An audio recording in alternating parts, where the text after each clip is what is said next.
মাগুরায় শিশু ধর্ষণের মামলা ৬ মাসের মধ্যে নিষ্পত্তির নির্দেশ দেওয়ার কয়েক ঘন্টার মধ্যে সরকারের পক্ষ থেকে জানানো হলো এই বিচার হতে হবে ৩ মাসের মধ্যে। আর এজন্য আইন সংশোধনের উদ্যোগও নেওয়া হয়েছে। এছাড়া নারীর প্রতি যে কোনো সহিংসতা কঠোর হাতে দমন করার ঘোষণাও দিয়েছে অন্তর্বর্তী সরকার।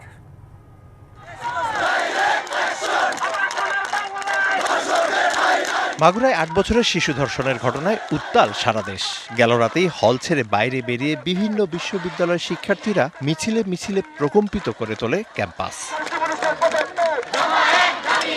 এমন পরিস্থিতিতে রবিবার হাইকোর্টের বিচারপতি ফারা মাহবুব ও বিচারপতি দেবাশিস রায়চৌধুরীর বেঞ্চ দ্রুত বিচার শেষ করার নির্দেশ দেয়। একই সঙ্গে সামাজিক যোগাযোগ মাধ্যম থেকে ২৪ ঘন্টার মধ্যে ধর্ষণের শিকার শিশুর সব ছবি সরাবার নির্দেশও দেয় উচ্চ আদালত। এছাড়া শিশুটি ও তার বড় বোনের নিরাপত্তা দিতে সমাজসেবা অধিদপ্তরকে নির্দেশ দেওয়া হয়।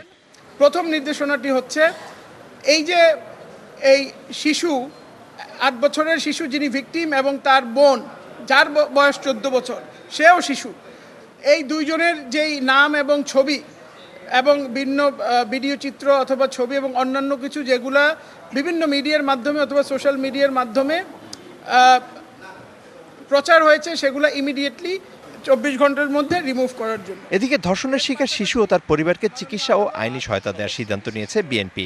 আইনজীবী প্যানেল জনাব তারেক রহমান সাহেবের পক্ষ থেকে বিএনপির পক্ষ থেকে গঠন করা হয়েছে।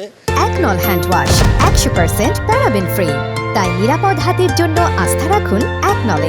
তারা এই ভিকটিমের মা যে মামলা দায়ের করেছেন সেই মামলা পরিচালনা করার জন্য এই আইনজীবী প্যানেল বিএনপির পক্ষ থেকে কাজ করবেন। আদালতের নির্দেশনার কয়েক ঘন্টা পরে সচিবালয়ে বৈঠক করেন উপদেষ্টা পরিষদের কয়েকজন সদস্য। পরে ব্রিফ করে জানানো হয় ৯০ দিনের মধ্যে বিচার নিশ্চিতে আইন সংশোধনের উদ্যোগ নেওয়া হবে। ১৮০ দিন ছিল, সেটা আমরা ৯০ দিন করছি। ৯০ দিন করার পর এর আগে নিয়ম ছিল ১৮০ দিনের মধ্যে যদি বিচার না হয় তাহলে তার একটা জামিন পাওয়ার অধিকার জন্মায়। আমরা জামিন পাওয়ার অধিকারও রাখবো না। এগেইন আপনাদের বলতেছি এটা আমাদের প্রস্তাবিত।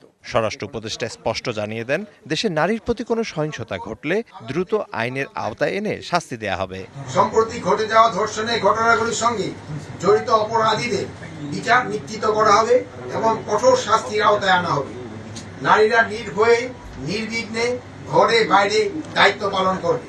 এর আগে সকালে ঢাকা সেনানিবাসে সম্মিলিত সামরিক হাসপাতালে চিকিৎসাধীন শিশুটিকে দেখতে যান স্বরাষ্ট্র উপদেষ্টা। শিশুটির সর্বোচ্চ চিকিৎসা নিশ্চিতের নির্দেশও দেন তিনি। ঢাকা মেডিকেল কলেজ হাসপাতালে লাইফ সাপোর্টে থাকা শিশুটিকে কার্ডিয়াক অ্যাম্বুলেন্সে করে শনিবার ঢাকার সম্মিলিত সামরিক হাসপাতালে স্থানান্তর করা হয়।